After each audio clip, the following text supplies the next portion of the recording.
dobi zagotovo ne potrebujemo. In kaj je imela v mislih predsednica vlade, ko je nekako pojasnjevala, da tradicionalni pogled na družino ne zdrži več, potem seveda lahko samo razmišljamo. Takšna izjava pa seveda ne vodi v neko pozitivno reševanje in pa uzakonjenje neke dobre družinske politike. Omemba nemške družine je seveda v tem primeru deplasirana. Nemška družba je seveda drugačna od naše.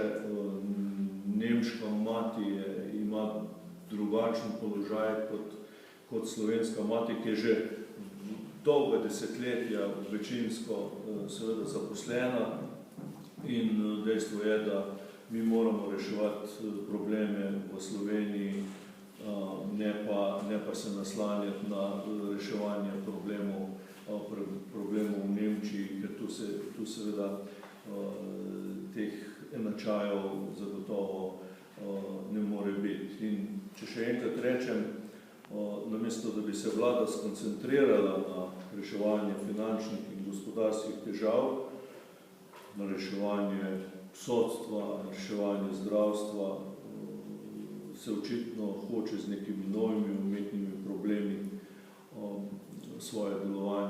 si hoče svoje delovanje zakriti.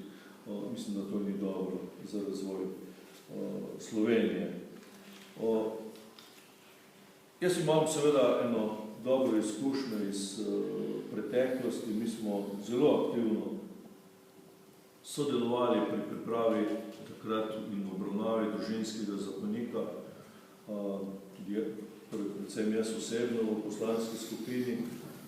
Vse skozi smo opozarjali na to, da je ta družinski zakonik, ki je bil takrat predmet obravnave in sprejemanja, v več kot 95% izredno dober in pa nujen za sprejet, in naša družba in centri za socialno delo in vse inštitucije, ki se ukvarjajo s temi problemi, s problemi otrok, s problemi družin, so izredno težko čakali takratni družinski zakonik.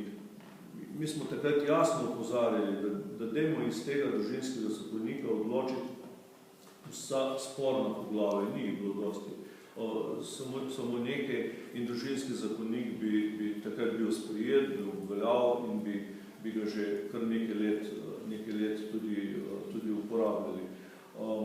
Opozarjali smo na to, in kakšen je bil pa rezultat, pa vemo, padel je na referendumu in žal ga še danes nimamo. Tako da jaz apeliram seveda na vlado, apeliram na ministrico. Jaz pričakujem, da bomo z ministrico našli pozitivni, dober kontakt, da bomo pri tem sodelovali, obljubljamo konstruktivno sodelovanje, korektno sodelovanje.